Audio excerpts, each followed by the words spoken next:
We are going live with the Spitty Circle. Hello, everybody. This is Constance from Mysterious Galaxy. Thank you so much for joining us. As many of you know, I love YA. It's my favorite section at the store. And so I am super excited for tonight's event because these are all amazing authors that you're already familiar with. I know you know them.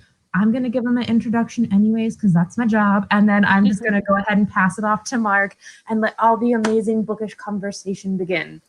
So I will point, and if you guys can raise your hand, but we have Sara B. Larson, and the book we're celebrating is Warriors of Wing and Flame. I love the bright red colors on the cover. Oh, I love it so much. It's so like bright. And then next, we have Lauren Shippen for A Neon Darkness. Also, all of you guys have amazing covers. I was going to say that about all of your books, but I'm like, they are gorgeous covers. Yeah. So I'm just going to say it now and not be obnoxious to say it each time I say your name. But yes, we have Lauren Shippen for A Neon Darkness. And then hopping over her, I cannot. My hand can't point that way. But we have Mark Oshiro in the corner for Each of Us a Desert.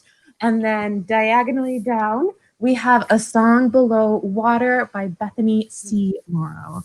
And I am going to go ahead, pass it off to Mark. These are all amazing, beautiful fantasies that just challenge your brain while bringing happiness and perspective and all of the good things that a book can do. And it's about magic and YA, so can you get better? The answer is no. And on that note, Mark, take it away. I will see you guys at the end of the event. Thank you. Do I sound weird? You do. You sound like a robot. Yeah. All of a sudden. Robot thing. Oh, wait. There it is. No, There you it go. worked. I don't know what's happening. I blame this. I told all of them just before this started that this is my 5th event today. So, I mean, thankfully this is not on Zoom, or it would have been 5 Zoom calls in a row, which that's a dark place. There's a dark place. If it happens again, let me know. I have an idea why that's happening. But anyway, hi, friends. It is so good to see the 3 of you. First, let's start off. Sara B. Larson, congratulations. We are 1 day out from the release of your book, the completion of the duology. I read the first book, so I just got the second one today. Digital, I can't wait to read it and find out because you left us at a place. I did. And I'm very angry. We'll fight later. But I want to start off. Let's start off with you. I would love for each of the 4 of us to actually just talk about what our book is, not just the name of it. What is it and why it's magical? What is the magic that you chose to write in your book? Awesome. Okay, so I wrote Sisters of Shadow and Light, which is the first book in the duology that Mark was mad at and wants to fight me over. And and then Warriors of Wing and Flame is the sequel that just came out. So I'll talk more a little bit about Sisters because Warriors is super spoilery. So if you haven't read Sisters yet, I don't want to ruin everything. So it is a story about 2 sisters, as you maybe could have, figured out from the title. Very, very original that way. But it is about these 2 sisters that are trapped in an abandoned citadel with their emotionally broken mother, and they're kept there by a sentient hedge that won't let anyone in or out. And they were abandoned the day that their youngest sister was born by their father, who was a magical paladin. And the youngest sister inherits his magic, but has no idea how to use it because he left them the night she was born. And so the older sister, Zura, feels very responsible for her, wants to protect her and love her, but also yearns for freedom and to escape this very narrow, confined life that she lives that now all of us can relate to so very clearly that I was not planning on when I wrote this book. But yeah, then everything changes the day that the hedge lets somebody new in, and of course it's a boy, and he happens to have a lot of knowledge about the paladin, and so things start happening. And yeah, so that's kind of a brief little intro into the series. You left out that he was a cute boy. He is a cute boy. Yes. Very important. Very important. I mean, it's almost a given, right? Yeah. Lauren, let's have you go next. Hi, I'm Lauren Chippen. I am the author of The Infinite Noise and most recently A Neon Darkness. And both books take place in the universe of the podcast that I created, The Bright Sessions, which is about people with supernatural abilities in therapy. And in this second novel, I explore the origin story of the podcast's main antagonist, Damien, and how he got to the point of being the manipulative person that we eventually meet him as in the podcast. And so in A Neon Darkness, he's 18. He's just arrived in Los Angeles, and he is an atypical. He has a supernatural ability. And for him, that manifests itself as the ability to manipulate people's emotions. So he projects his wants and desires onto other people. And the book is about him meeting this group of other atypicals in Los Angeles and finally finding a sense of belonging and community after many years of being alone in both his life and his supernatural ability nature. And because of his ability and his lack of willingness to confront the fact that he is manipulating people, things sort of take a turn. I mean, it is a villain origin story, so it's taking a bit of an anti-hero, dark twist, but with all of these supernatural abilities around it. I also want to fight you over your book, so that's it. I mean, likewise. Well. I want to fight everybody in here. We can just all fight. We're just gonna have a loving fight, not actually fight. A very loving cage fight. Yeah. Yes. I don't think I've ever actually been in a fight. Now I think about it. Okay, we don't need to do that. All right, Bethany C, Morrow, talk to us about A Song Below Water. Yes. So A Song Below Water is a story about two sister friends living in an alternate Portland, Oregon, where magical creatures are real and live among us. And in this world, only Black women are sirens. The book is about sisterhood. It's about Black sisterhood specifically. It's about the life-saving power of Black sisterhood. And one of the sisters, which is Tavia, knows that she's a siren, so that's a secret that she has to keep. And her sister friend, Effie, plays a cosplay mermaid in a Renaissance fair, which is a big part of her identity. But something is also happening to her. She's also becoming something else. Physically, things are happening. She also has a childhood trauma that seems to be resurfacing in different ways. And so she is trying to figure out who she is. And it's about the way that their relationship allows space for both of the things that they are going through. Basically how to, like responsibly love and be in community when you also are personally going through trauma and just a persistent, campaign of genocide against your people. Yeah, that was it. It's great. I love it. I love it so much. I am the author of there it is, Anger is a Gift, which is a contemporary, but here we're talking about Each of Us a Desert, which is my first fantasy novel. And in this book, Xochitl is a cuentista, and in this world, cuentistas are spread around the world, which is entirely made up of a desert, by a vengeful god who has decided that the only way people will stay safe and the only way that this god can trust them is by putting these people who have this magical ability to get people to tell the truth. And in this process, a person gives up their story. It's a very physical, visceral process as well. So 16-year-old Xochitl is, like you, Sarah, I wrote a book about a girl who is isolated and wishes she could go outside of her village and see other people. And everyone's like, this book is a quarantine mood. And I'm like, I hate it. I wish it wasn't. But it's very much about isolation and growing up in a very dogmatic, small community, very insular. And one day a stranger comes to town who is pretty awful, and he brings a very cute girl with him who she hates. And she learns from someone's story that maybe everyone in her life has lied to her about who she is. And the big twist is that when she takes this story from anyone, part of the ritual, as she's giving it back to her god, she forgets it. And so she makes the decision, the very fateful decision, to keep a story and instead keep someone's secret and know what it is. And that 1 turns into 2, turns into 10, and then it starts winning everyone's secrets. And then a million dominoes fall over, and it's a very intense journey across the desert. There's stuff happens. That's all I'll say. There's stuff happening. So. Yeah. I have promised this, and I'm sticking to this promise, is that anyone who attends the Own Your Magic event will never get the same event twice, which means that the 5 questions I came up with about magic are all different. We've never actually talked about them. So this was a 2-part, but I want us to all answer the first one before I go to the second one. It's a good one. It's actually pretty easy. The lightning round we'll go through later. That's when you should say that, Bethany, because you should be concerned about that. Let's start with cheese. Why? No, oh my God. No, we can't do that ever again. We can't ever. Okay. Fine. I'm literally looking at this and I'm like, I forgot how to read. I don't know how words work. So I just wanted to talk about what magic was like to us when we were younger. When you were a teenager or when you were a kid, what captivated you about magic? What was it? Was it certain stories? Were you into spells? Were you into abilities? What was it about magic that you just loved when you were younger?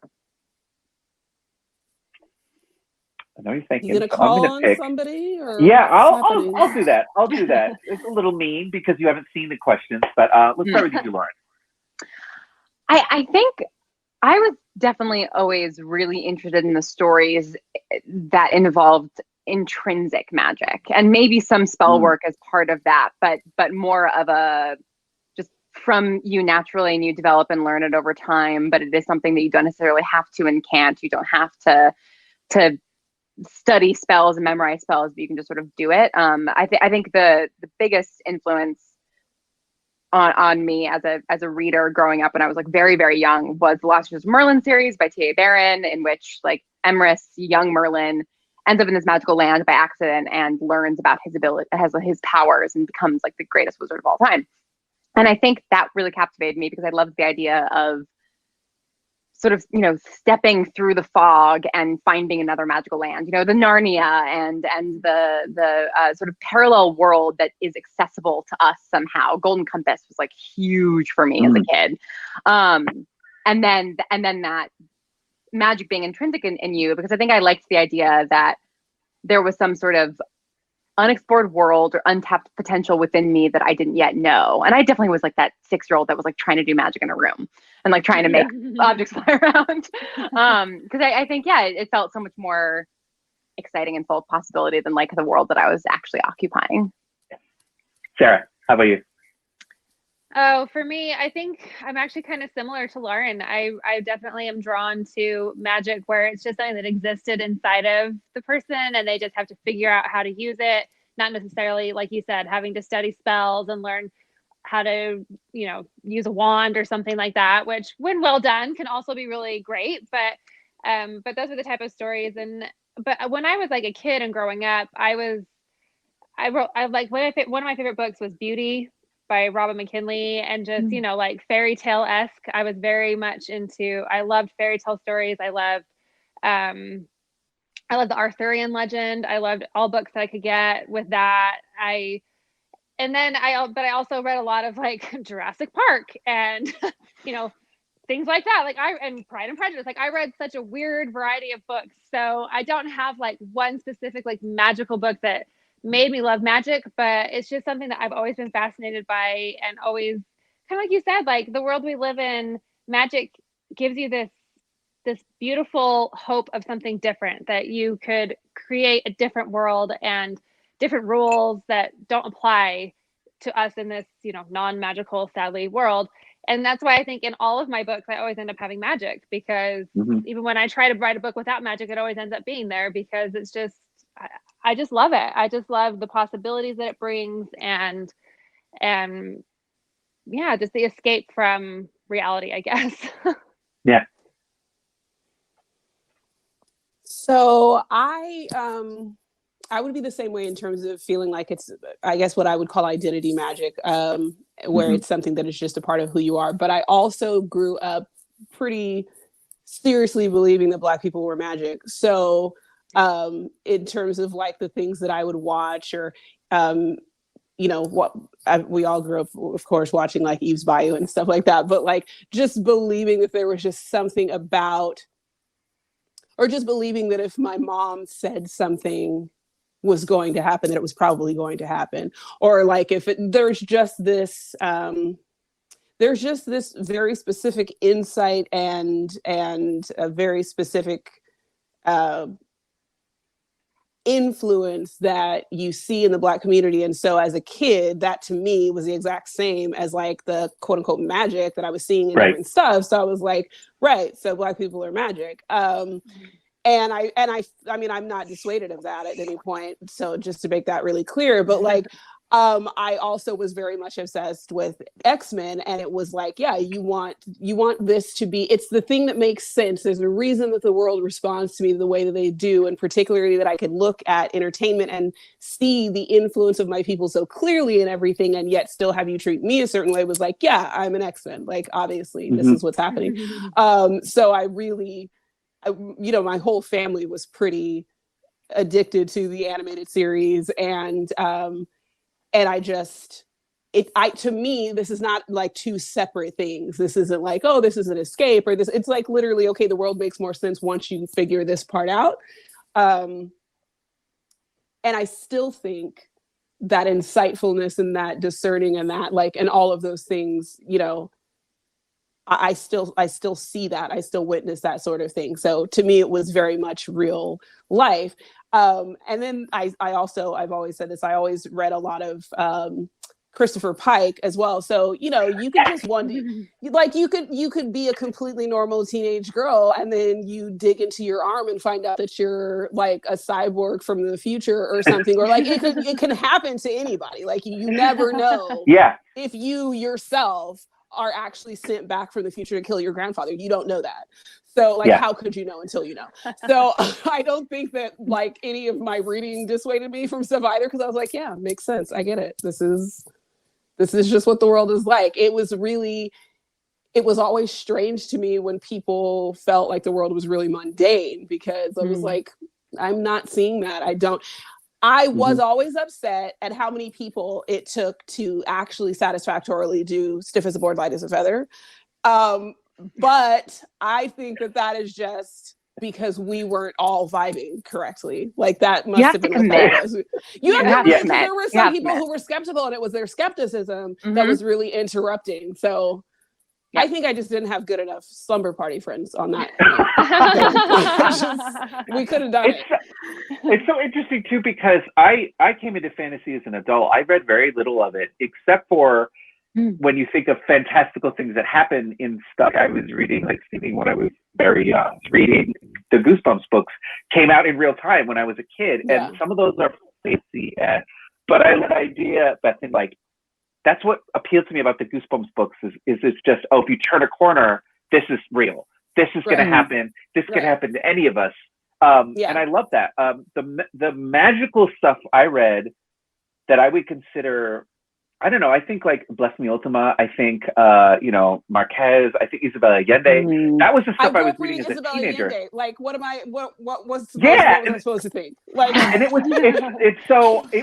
took a huge shift for me to like read high fantasy, because where it's a world that's constructed and the magic exists in like a rigid system, because I was used to, magic is just part of the world. It's just part of the world. And it's an expression of all of our deepest feelings that no one knows how to express. So flowers are going to bloom out of your wrist or something, you know, like that was just magic to me. And I also wanted it to be real. No surprise I'm gay. Gosh. Anyway, so here's the second part of this though, and this is like very specific to your books. I want to know, how has your perception of magic changed as you've gotten older, and how did you weave that into the stories that you create? Because each of you write books that are so on the pulse of what it's like to be a teenager, and I feel like you can't separate that from what we think now as adults, and we think back on the magic of our lives. And I'll start with you, Bethany, because I feel like you sort of touch on this, and like I feel like your book is so in conversation with the things that you have just brought up. Right. So of course the magic in this book is inherently Black female and matrilineal. So again, a lot of people were like, oh, were you really interested in sirens? I was like, no, I literally was interested in Black women and realized that Black women are sirens. So it's again, just something that is like, this is what I see. We talk about, especially as people of color and specifically as a Black American, we talk about the way that we use fantasy and science fiction to elevate a truth that is already apparent to us, but for whatever reason doesn't seem to be apparent to white America. So when you do something like A Song Below Water, a lot of people do want to come to it through, okay, this is fantasy. And I'm like, not really. This is just real life. But there's a layer that I'm taking something that I believe is completely true, which is the impact and the influence of Black women, and also what is very true, which is the anti-Blackness and misogynoir that they face. And I'm putting it in a book, and for other people to understand that, they will need to believe this is fantastical. But I am literally writing about what it is like to be a Black girl in the United States. And then again about the sisterhood between them, because one of the strongest things about the book is this non-biological relationship between these two girls. I've had these all of my life. This is not, you know, we all know that's not fantastical. But that in itself is something that the fact that you have to say non-biological and people are like, that's so heartwarming, is as though that in itself is something strange, or like something that's like, can you believe we can do this? Can you believe we can love people we're not biologically related to? And it's like, you know, the way that we talk about that in itself lets you know that like that is almost on par with, you know, fantastical magic or whatever. Just this idea that you would choose people to love and that you would love them with the same intensity and possessiveness and defensiveness as people that you're quote unquote biologically related to. So I feel like this is the first time I've written contemporary work because the fantastical aspects of it, like I said, until the sprites, like the fantastical element of it other than the sprites is just the way that I actually see the world, you know, happening in front of me. But I love that too. I love that moment with the sprite because it was such a, oh, okay, we're doing this. Oh, all right, okay, we're doing this. And I just love that because that's just the command of like, this is what it is. Deal with it. Like, just deal with it. That's it. These are little invisible dickheads that will try to They will. That's what they are. That will pull your hair or potentially turn you to stone. We don't know. One or the other. One or the other. It's either going to be whimsy or you should get out of here. So what about you, Sarah? How has your perception of magic changed as you've gotten older? How has this affected the many books that you have written? Boy, I think that magic as I've gotten older has become a lens for me to explore real life pain and real life trials and struggles, but in an environment that's safer because it feels like it can't actually happen to me, which sounds weird. But the reason why I say that is because when I first started trying to get published as an adult, I actually tried to write an adult fiction first, like no magic. I tried to write like a grown-up book or whatever. And because I'd always written basically there was no YA section when I was a teenager, but everything I wrote would have fit into that section. So, but here I was as an adult, I was married, I had a 10-month-old. So I thought I should probably try and write like an adult book. So I did. And I wrote all these terrible, awful things that happened to this woman in her life. And there was this one scene in particular where she is pregnant and she goes to the doctor and she gets some terrible news. And she's there by herself. And so the doctor takes her into his office so she can call her husband, and she's crying. And then she like goes out the back door so that she doesn't have to walk through the waiting room full of other pregnant women that are all happy and excited. And she's like hysterical. And then that exact same thing happened to me in real life, like a couple months later, except it was even worse news. And anyway, it was like verbatim, exactly the scene I had written. And I'm like, I am never writing realistic fiction again, because apparently it will happen to me in real life. So I just am like, I love magic. I'm just going to use magic and I'm going to use that as a way to explore things I'm dealing with in my life, but in an environment and with powers that I don't have that maybe I wish I did, or that, you know, in a world that I wish could exist, or that I don't wish would exist because it makes you grateful for the world I am in, or whatever, you know. I mean, each story is a little different, but all of my stories have basis in reality so far as the inspiration behind them. The Defy series was inspired by my cousin's husband dying from cancer, and Dark Breaks the Dawn was inspired by me feeling like I had success with Defy and I thought I had made it, and then my next book didn't sell, and all of a sudden I was questioning, like, am I actually a success, or am I really a failure? Was it like fake success? And so that's where, and I always want to do a Swan Lake retelling, but that's where the whole idea of having that character feel like she had succeeded and then having it ripped out from under her came from. And then Sisters of Shadow and Light comes from, I'm the oldest of 5 girls. So I have a lot of experience with actual biological sisters, but also sisters, like you said, Bethany, that are not biological, that are just dear friends of my heart, that are sisters to me too. And so I just wanted to write a book about that bond between sisters, whether they're biological or not, and love in all of its forms, when it is messed up and when it's wonderful and when it's new and when you're super isolated. And by the way, like, people that used to judge Anna from Frozen, now that we've all been like in quarantine, I see people being like, I don't judge her anymore for like No, Dumpy not at and all. Kwanzaa's bones, right? Because like she was in that castle for decades, you know, by herself. So the first guy she sees, she's like, I'm in love.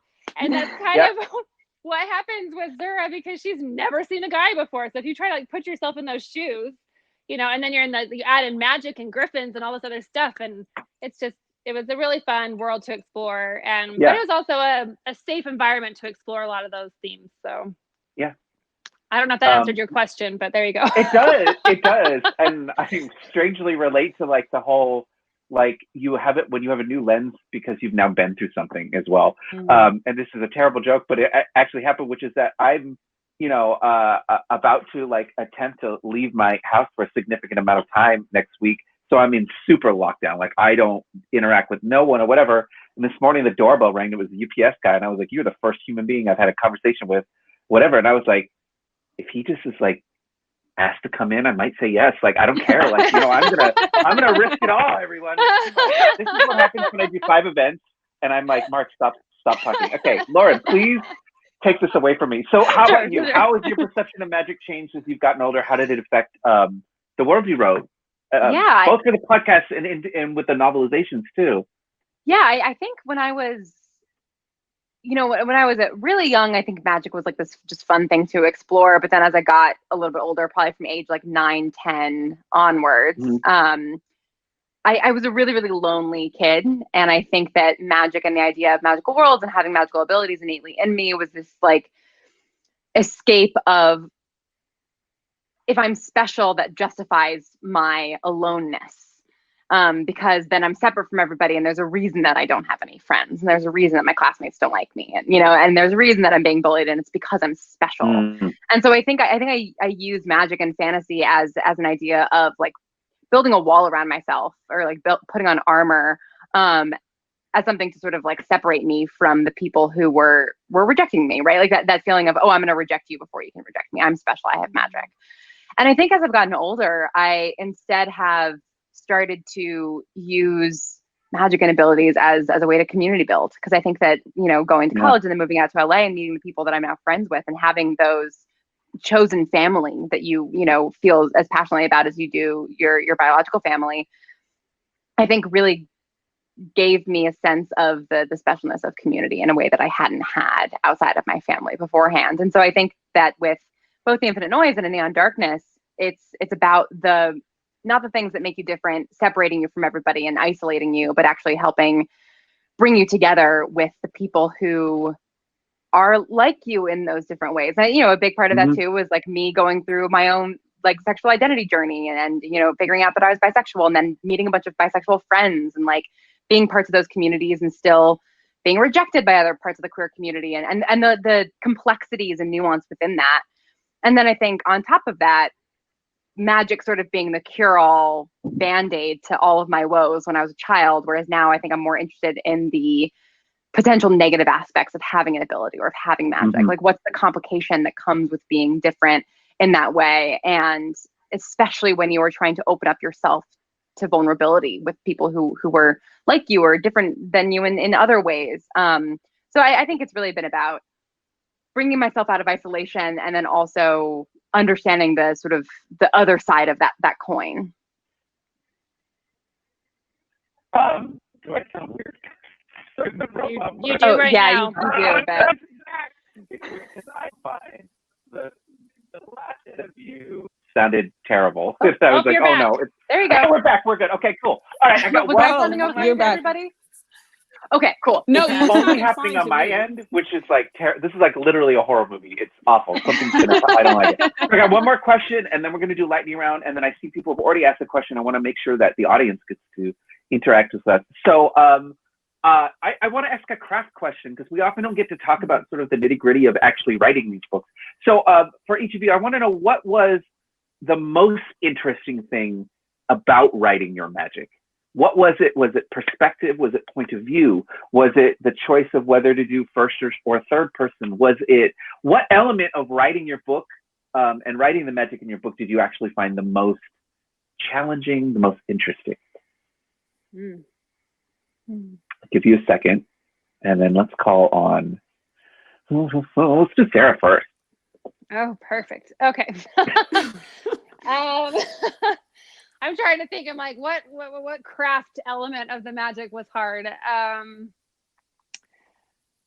I don't know. One thing that's interesting, I don't know, this maybe applies to your question or maybe not. Maybe I'm just going off in left field here, but one thing for me is that I've written 3 series now that all have magic in them. So the thing that's getting difficult for me is how to make it unique and how to differentiate from the different magic systems in my different worlds, because I do tend to lean towards this intrinsic or identity magic, whatever you want to call it, that it's just a part of you.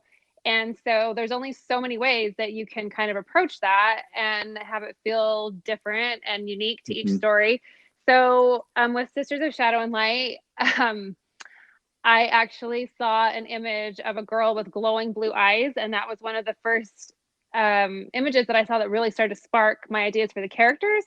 And I was like, that is amazing. Like, what if you had magic that literally made you glow? Like, it makes your eyes glow when you're not using it. And when you do use it, you basically look like Thor and Ragnarok when your veins all light up with blue fire or lightning or whatever. And I'm like, that would be awesome. And that's new. And so I'm going to go with that. But then I had to start trying to figure out, like, well, then how does that affect a lot of things? Because like these people, like their eyes literally glow and their veins actually glow when they're using magic. And I wanted to also try and come really to terms with like the cost of the magic and the cost of not using the magic, which obviously comes into huge play with Inara, with the younger sister that's born with the magic and has no idea how to use it, and nobody knows how to help her, and how that affects her. And so I don't know that it's necessarily super craft based issues. I think that counts. I think that absolutely does. It does, because you're talking about. Yeah, go ahead. Go ahead. No, go ahead. You were talking. It's okay. Oh, no, I was just going to say, but it's definitely the building blocks for creating a magic system that you have to make sure are cohesive and unique, and that you think through all the consequences of it. And in my opinion, you can't have a magic system that doesn't have some sort of cost or consequences or something. It can't just be unlimited power with no repercussions or cost, or some way that, or else, like, where's your plot? Where's your conflict? If they just have unlimited power, it doesn't really, it's hard to make that work. So Lauren? Yeah, that's actually, I feel like a perfect segue into what I was going to say, which is that, yeah, I think for Neon Darkness specifically, it was about figuring out a way to find conflict when my main character gets everything that he wants at all times. And ultimately, I think the way that I've approached sort of all of the abilities within this universe is how do I make this suck, basically? Like, how do I make this not work? How do I make this have a cost that's unexpected? And for Robert specifically, the protagonist of Neon Darkness, it was just the fact that he is not in tune with what he really wants, and the making it so that the way that the ability system worked was that he was only able to get people to do what he wanted if he really wanted it himself. And so it's not just like saying words or thinking about something and having it happen. It was about his deep desires being pushed onto other people. And so having a character who is not actually in tune with their own wants and desires, and how that creates conflict, and then throwing him in a group with people with other abilities that are complicated and have a cost, and mixing that bowl up and then sort of, seeing what comes from it. So I think, I think in terms of, I don't know if that's really like a craft answer, but I think just in terms of the most interesting thing, I think I just am always trying to find the way to break something that I'm creating to make it more interesting. Yeah. Bethany? Yeah. So, I mean, obviously my conflict is pretty intrinsic to, being a Black girl, because it is misogynoir. There's no, like I said a lot of times about this book, this isn't a book about people who don't know they have power or people who are wondering if they have power. It's people who have power and are targeted because of their influence. Even before you get to see how that influence would be used, whether that influence would actually only be used for self-defense, even if it wouldn't, like, it just never, just the fact that you have this power is unacceptable to us. And I think a lot of the craft, the way that it worked into craft a lot with this book was, number one, having 2 protagonists and having them be at completely different points in their understanding of who they were. I mean, just personally, not even to begin talking about magic, because of course Effie has no idea what she is, and what to even hope she might be because of her sort of non-magical identity and history.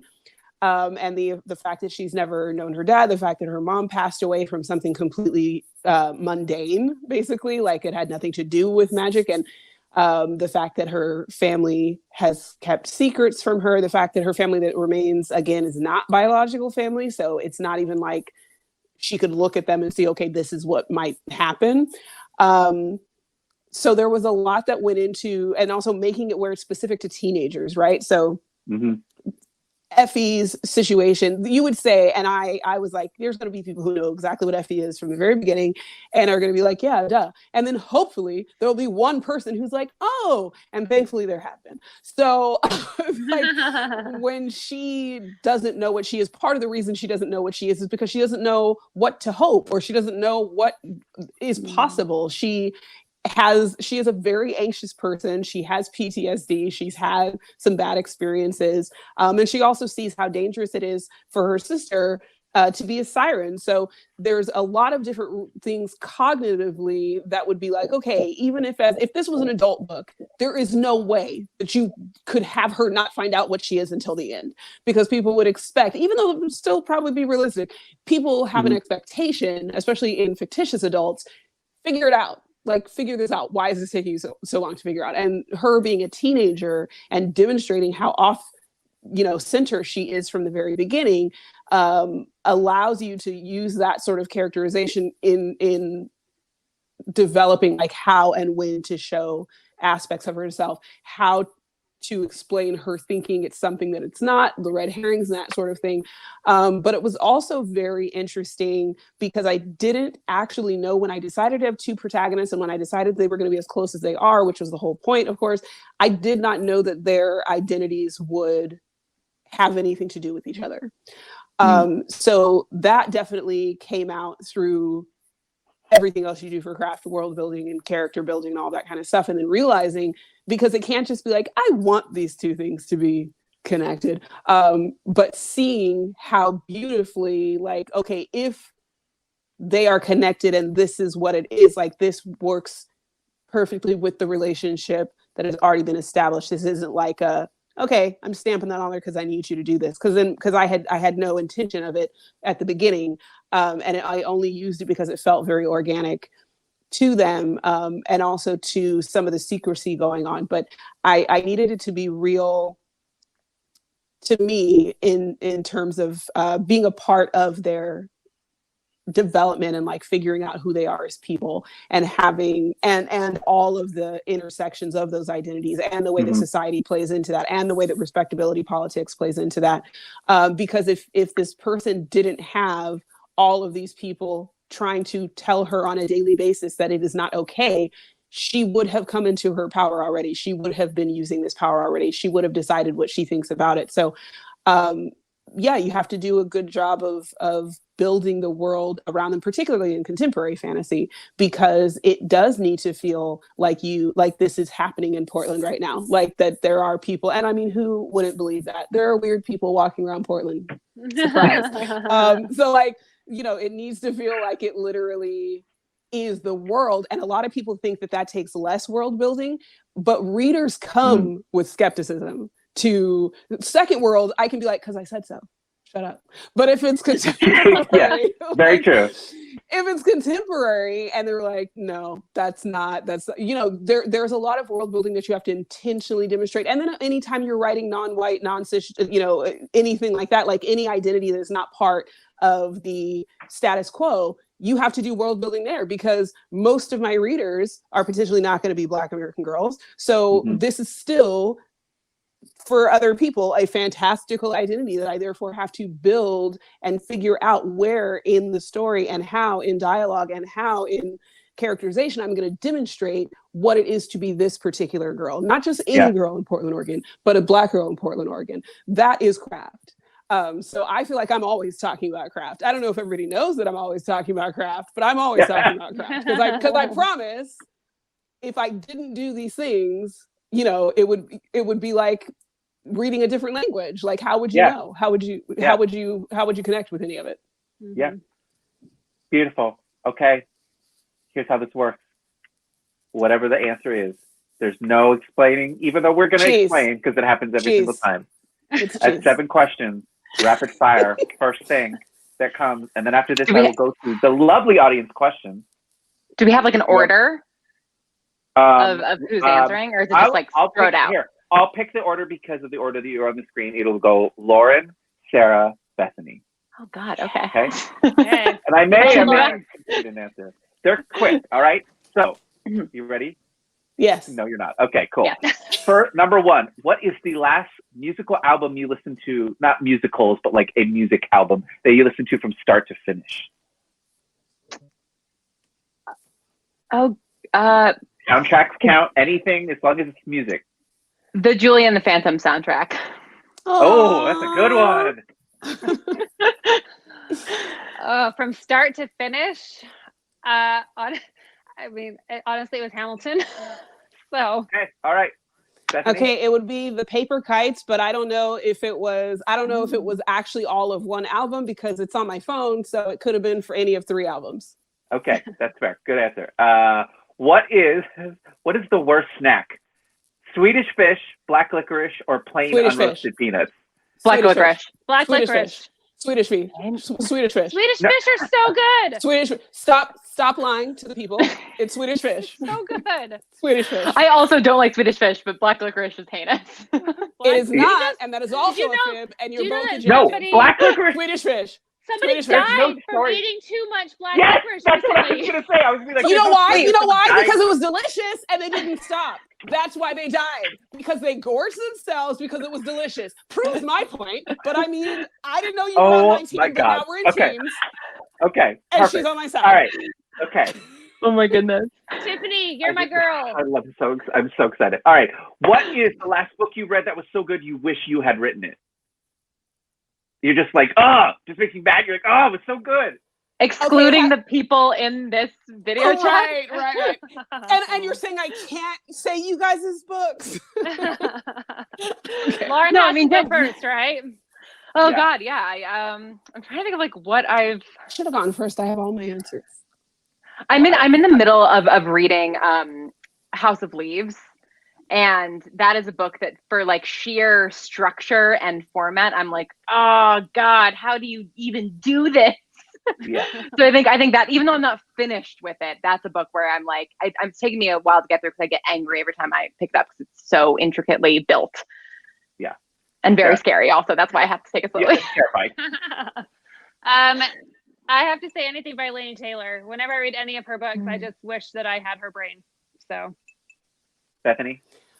Okay, so I just recently finished reading Lisa Cross Smith's forthcoming novel. I think it's This Close to Okay is the title. The reason that I wish that I had written that book is because it's like, the way that I described it was like if you thought you were stepping into a really calm lake and then the undertow, like you're completely swept under when the prose is like super unassuming, and I don't even mean like emotionally, I literally mean the impact of the language, like it is emotional as well, but like it's like when the language is like super unassuming, seems super simple, and you're like, yeah, these are just words as put in order on the page, and then it's like the most perfect and beautiful and lyrical and like consistently, and you're like, oh, okay. So you just want to just slowly chip away at my self-esteem as a writer, like, of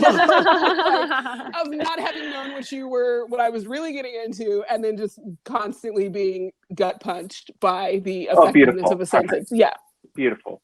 My answer, I've read a lot of really good, but mine this year, I cannot stop thinking about The Year of the Witching by Alexis Henderson.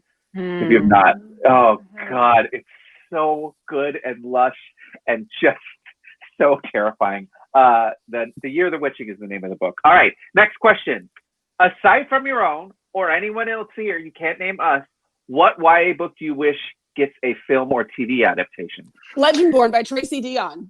Yes! Okay. Please. Done. Yes. I mean, Legendborn. that's it. That was everybody's answer. We're done.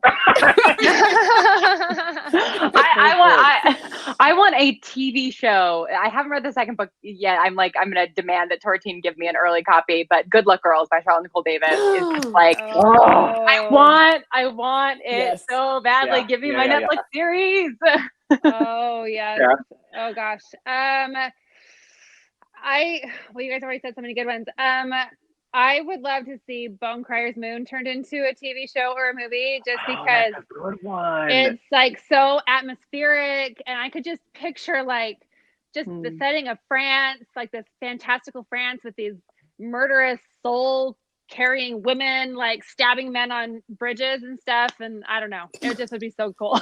You sold me. And the catacombs. What the world needs. Rubber The stamp. catacombs. Rubber stamp. All right, okay. Total fantasy question. It can be anyone. You don't even need to give a justification. What celebrity do you hope one day reads one of your books? I mean, Regina King. Oh, yes. I mean, yeah. Right? Come on. Yeah, that's very good. I don't even know what my answer is. Oh God, this is really. What is my? I don't even know. I didn't even prepare This for is this. such lightning, you guys. The lightning. I know. Oh, I know. See, I told you. So my the person that came to my head was Chris Hemsworth, but that's super stupid because, like, what would he do with any of my books? Who cares? It doesn't matter. That's the answer. first one. There you That's go. the first one. That's your answer. Bravo. Commit to it. Great answer. I'm trying to do lightning here, so there you go. There's my lightning answer. There we go. I'm gonna try to have faith in myself, because the real answer is Janelle Monáe, but also like I'm like embarrassed at the idea of her reading anything that I put to paper. Take it, accept it. No, perfect. She's wonderful. Because she is like, yeah. I would want Taika Waititi. I'd want him to read one. She just has good taste. Okay, cool. What is your most overused element in your writing that you will never give up? The M dash. When you pull your lips into your mouth. Characters do this a lot. Oh, yeah! I've never said that, but I do that all the time. I do that in real life. I do That's that. why I do it, because I'm like, who among us? Who among us does not pull your lips into your mouth? Come on. I use the word just too much. I am always having to cut the word just. I'm like, no, stop it, Sarah. No more just. No more just. Mine's the M dash. M dash. All right. Okay. I'll never give it up. I'll never give it up. Which of these three the most cursed? From Garfield. You're putting up with it. We don't know what you're saying. You're doing it again. Do it. I'm just gonna keep we'll just talk through it. It'll come back. It's gonna come back. Fine. Start dancing, Mark. Good. We're fine. I don't know what it is. It's still yeah. This one's long. This one's taking a while. This is the longest you've gone. Right? It's going a long time. Come on. I feel like I can potentially read lips. Do you want to try? Okay. You want to drop the question into the questions? Write it. I'm gonna read it. Write it down. Write it down. He's gonna type it for us. One, two, you guys all have to vote for it, so it goes up to the top. So you can hold up all fingers. Which number? Oh, he's right. You're okay. Actually you're physically. He's like actually writing on a paper. We're going totally analog here. Hey, I don't know if this is gonna work. Oh, it's backwards. B. Garfield, quicksand, or paper. What is the question? Which is the most cursed? The worst of all of them. The most cursed. Okay, let me see again. Paper cuts. Paper cuts has to be. Paper cuts. Odie Garfield, quicksand. Yeah. Paper cuts. Oh, we're back. Oh, we're back. We're back. Yes, you're back. Yes. But the paper cuts uncurse you. Definitely. I'm a little sad. The curse. You broke the curse. That's what it was. They didn't want us to answer that.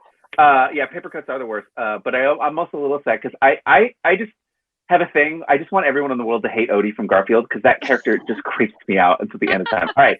Hilarious. Opposite end of the spectrum. What is the most blessed of these three things? Odie. Hearing, one, hearing this draft is really clean from your editor, someone canceling plans when you didn't want to go, or falling asleep 5 minutes after you put your head on the pillow. Oop, it's number 2. Falling asleep for me.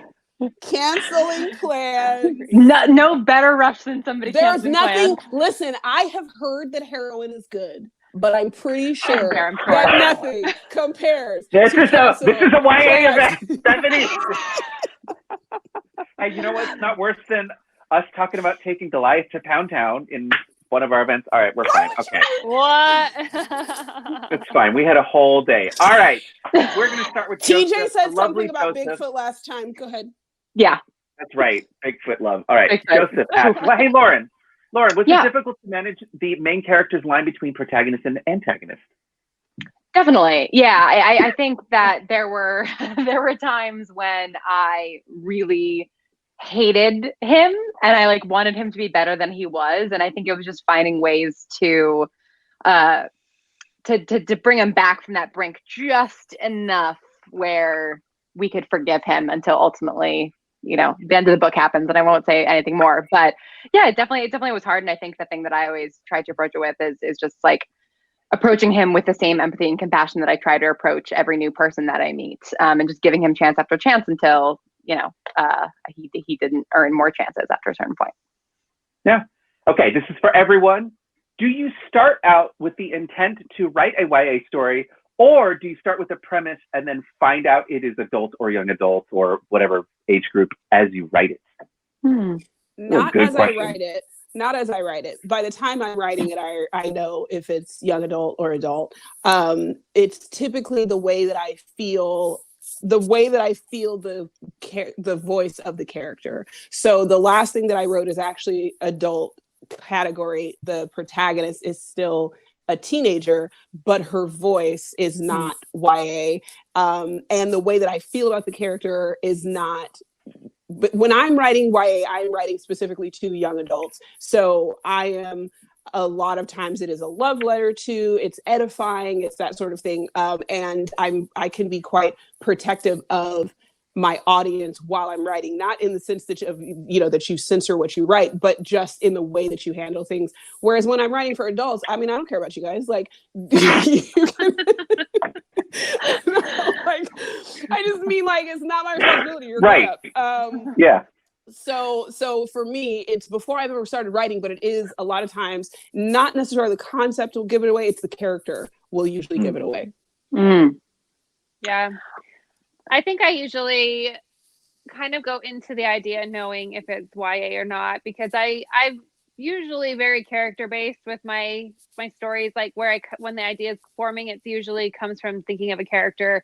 And so I usually know if they're going to be, experiencing things for the first time or not. And generally I tend to gravitate towards that because I just love exploring that time of life. I can't experience first again. A lot of my firsts are done long time ago, but I can re-experience first experiences through my characters that are YA because they're falling in love for the first time, having their heart broken for the first time, experiencing family trauma for the first time, experiencing death for the first time, or coming to terms with deaths they've had in their lives or whatever. But I just love that period of life when you're figuring out who you are and you're coming into your own strength and into your own magic, if you will.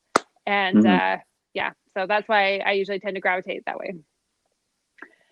Yeah, I definitely intended these books to be YA, and I knew going into writing them that they were going to be YA because that's, as a reader, the thing that I like reading the most and the space that I love to live in books. But in writing the original Bright Sessions, I just wrote a story that was for me, and then it ended up tapping into a YA audience. And something that's been interesting about that is that like a lot of the favorite characters of the youth are like characters in their 40s. And, I think it just shows that teens can relate to whoever, as long as you are approaching the story in a compassionate and empathetic way. And so I think I completely agree, Bethany, with what you said about, for adults, it's like you take care of yourself. You're responsible for your own consumption. You're responsible for your reading. And I think that the stories that I'm interested in telling are ones in which like I really want to make sure that I am protecting the audience from potential harm and having nuanced conversations, but I definitely have been hurt by books before because they, like, in my opinion, botched approaching a particular subject matter or character choice. And so I think even if I'm writing something that is adult characters and, adult themes and language, I think I'm still thinking of it in the YA mindset of the person who might pick this up might be young and impressionable and still forming their views on the world. And so even when discussing things that are really complicated and gray, I want to still make sure that I'm putting my best foot forward for this person. Just because I think that when I was a teenager, I was reading a lot of stuff that, like, was not for young audiences, and I expect young people to be consuming things that are not made for them. And so I think I'm always making something for a young audience because I, like, care a lot about teens having good content. So regardless of, like, how it's structured, I think I'm always thinking about YA. All right, with NaNoWriMo right around the corner, what advice do you have for someone who is stuck on moving their story along? Ooh, very good question. I always say follow your enthusiasm. So if you are, like, if you're slogging through writing things, sometimes we would slog through reading it, right? So, like, I try to follow my enthusiasm if I'm and I say this, but I think that I'm actually kind of like a hypocrite because I like chronology. I will therefore just cut stuff out. If I'm like, oh, if this is boring, and then is this really necessary? It will literally make me question, like, is this necessary? Why am I writing this? Am I just trying to get words on the page? I am not that kind of writer. I can't just write knowing that this is garbage and is not going anywhere. I must believe that everything I write is going to be published. So I personally have to, like, okay, what do I want to be writing right now? And that's what I need to write. Mm-hmm. I feel like when I get stuck, it's because I've taken a wrong turn somewhere and I don't want to face it yet. It's usually because I know that I've derailed my story. I know that I need to do something different and I just don't want to face it. And so I just end up stuck.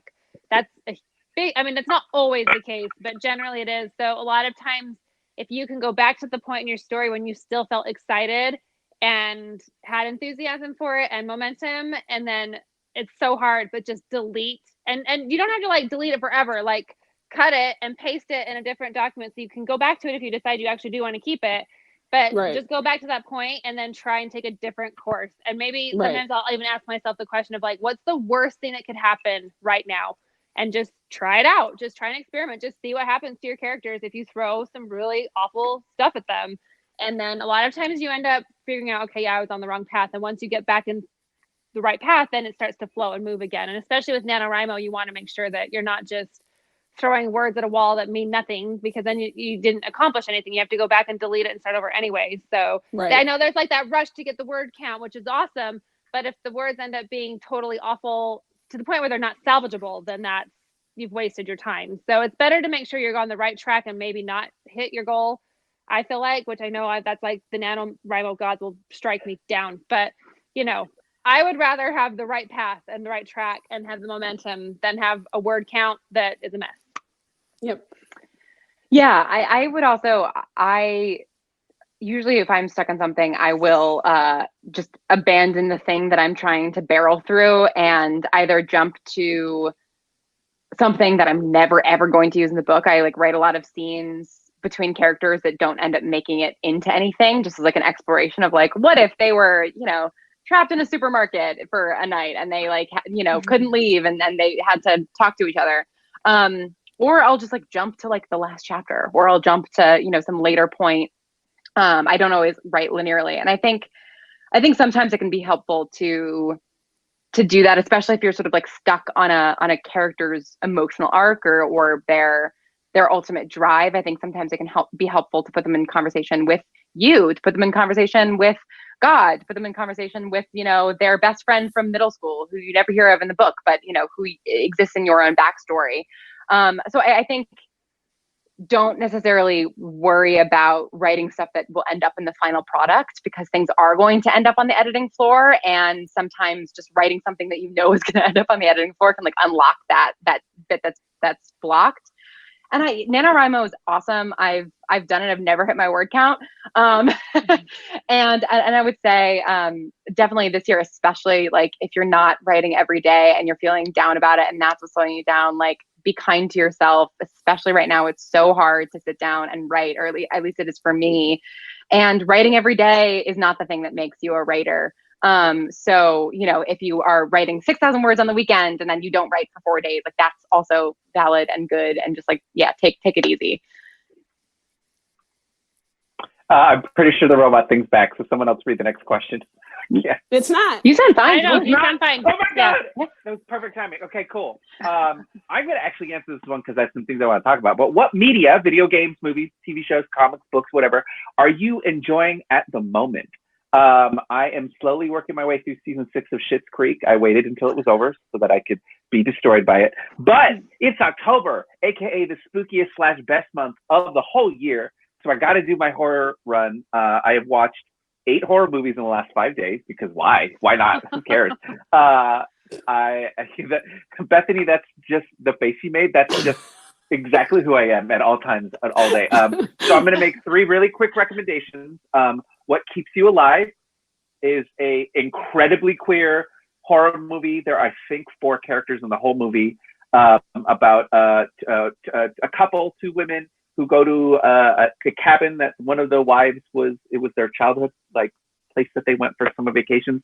And once they're there, the other woman starts finding out that maybe her wife lied to her about everything in her life, and you find out why. And goodbye, have fun. It's great. I watched a movie called The Blackcoat's Daughter, which is about 3 teenage girls who are all centered around a New England boarding school who get stuck there during winter break because one of their parents hasn't shown up, another one they lied to because they want to hang out with their boyfriend instead, and the other one just got out of the hospital and is on their way there for an unexplained reason. And I'm not going to tell you why, because it'll scare the daylights out of you. So yeah, highly recommend creepy movies. I am going to watch like 10 more before Halloween. Wait, that's on Saturday. Maybe not. Okay. Like, that's a lofty goal. So I'm committed. Mark's not sleeping. Not after today. Not after today. All right. Anything else? Anyone been watching, reading, listening, enjoying? I have finally started playing Among Us because Kate Feldman, my editor at Scholastic, forced me to join a Discord, and that has happened, and I finally was an imposter for the first time, and it was the most anxiety creating thing that's ever happened to me. I'm not over it. I don't know when I will be. And I wasn't nobody knows the anxieties that I have because I don't seem like I have any. And I'm like, that's because you can't hear my little rapid heartbeat. And you don't realize that I'm like sweating profusely. So the first like 7 times that we played, or even maybe 10 times that we played, I was a crewmate. And I was like, this is great. I love this game. I'm going to go around this ship and do a bunch of tasks. And even if you kill me, even better, because now I don't have to worry about getting killed and I can just do my tasks. And this is the greatest game ever. And then finally I got chosen to be the imposter, which is what I was really not wanting to happen. Now I want to say that now I'm good. Now I can play without anxiety because I've done it. That's not true. I'll be scared the entire show. So thanks, Kate. I'm really excited for the return of Baby Yoda to my life this Friday with Mandalorian season 2. I'm very much looking forward to that. But honestly, I've been currently replaying. Oh, he's so cute. I can't take it. Yep. I've been, because it's like my comfort food, I've been replaying Red Dead Redemption 2 right now. I played it for the first time 2 years ago when it came out, and I'm replaying it right now, and just like, yeah, I just love it so much. It's one of my favorite worlds to go and ride a horse around. So if anybody out there loves video games and hasn't played Red Dead Redemption 2, I highly recommend it. You will cry a lot. okay. Well, I have all these little humans in my house that like commandeer every electronic anything in my home. So I don't get a lot of choices when it comes to entertainment, and movie theaters are shut. So I don't get to escape and go to the movie theater to watch movies. So I haven't had a lot of options recently. It's been more like survival mode. Like, what can I make my kids watch so I can write a book? So, but they did get hooked on, and I'm so late to this party that it might even be like people don't even care about it anymore. But I don't know. But my kids got like super hooked on Avatar: The Last Airbender. And I found myself like sitting there on the couch watching it with them, like, let's do another episode. I'm like, I'm supposed to be writing a book. I don't care. I want to watch more. Like, It's so good. The storytelling and the characterizations and like the last episode when is it like it's still old enough that I can like say spoilers, right? Like I don't know, when Zuko and the fight and I just like and the uncle and Uncle Iroh and the hug and I'm just like, oh, the crying. I'm like, it's a cartoon. Why am I crying? What does that matter? Being a cartoon does not make it illegitimate storytelling. No, it was fantastic, but I just was like, usually the cartoons in my house are like, Mickey Mouse Clubhouse, so you're not crying over those. Sure. Wonderful. That's your rules. I love it so much. Thank you, the three of you.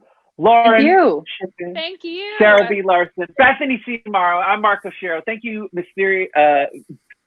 I don't know words. I have one brain already. I knew it started with Miss. I was like Miss something. Well, I don't know what words are. Anyway, Mysterious Wonderful. Galaxy. Mysterious Galaxy.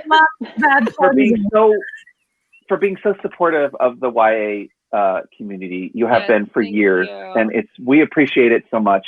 Yes. Thank you for hosting us. Thank you to all of these lovely people who showed up. Yes, and please, there's like I don't know if you were going to say this, but I'm going to say it for you. There's a buy a book button. Support Mysterious Galaxy. Help them stay in business through this really difficult time and buy books from them. And we will be sending signed book plates if you want your book signed from us. So that is an option. Thank you guys so incredibly much. It was such a ridiculous pleasure. YA really is like my happy place in particular and community. And all of you are so much fun to hear talk to. And I just appreciate that you guys always bring such amazing conversation because it makes the heart so happy. And I'm gonna stop gushing because it's late and I'm sure our East Coasters are probably like sleep. Nope. I'm gonna watch a horror movie tonight. I've already decided. Oh my God, Mark. You want to know what? Actually, Sara, you said something earlier that I wasn't going to bring up, but I'm going to bring it up now. Where you're talking about how fantasy is like a controlled way to talk about things that are hard and difficult. Horror is controlled anxiety. It's not real. I know it's not real. It causes anxiety. I do get that. I can't do horror though. I can't do horror. That's fair. I totally get that. I completely understand. For me, it is like so controlled and it's just weirdly I've heard so soothing. many people say that. Like people, I know a lot of people that have like really severe anxiety, and horror is their outlet. Like that's how they get it out of their body. And I wish I could be that way, but that's how I experience anxiety. Is like through. That's fair. I'm the same way. I'm like full of cucumber, and then you put like a horror movie on, and I'm like, I am the most jumpy human being. And you're like, nothing has happened. I'm like, but I didn't know that nothing was happening. So just 3 straight hours of anxiety. Oh man. And then your thing about like the falling asleep in 5 minutes, that won't happen for me for a month if I watch a horror movie. I will just be like having a panic attack and thinking I'm gonna die. So that would never happen anyway. Well, I'm gonna end up on this like mic drop moment, and I'm just gonna say it was unanimous. Black licorice is the worst. It is not. Those are lies. There was a poll. I don't know if you saw that, Bethany. There was a poll. 8 votes to 0. How could it be unanimous? How could it be unanimous? I said no. I'm sorry. I count. The other people. I'm so glad we didn't have the poll feature when we did cheese. My goodness. Everybody would have been wrong. My roommate hardcore supports black licorice, and your love for it. It is one of her. There you go. So it's not unanimous. So it wasn't. Swedish fish can choke. Anyway. Please end this event before we get even worse than this. End it. Cut it off now. I love Maynard's is disgusting. It's so good. Go buy this book. You're tempting me so hard to argue back and forth with you right now. I'm going to stop myself and say I love all of you guys and our readers. Thank you so much. Get the book. Have a good night.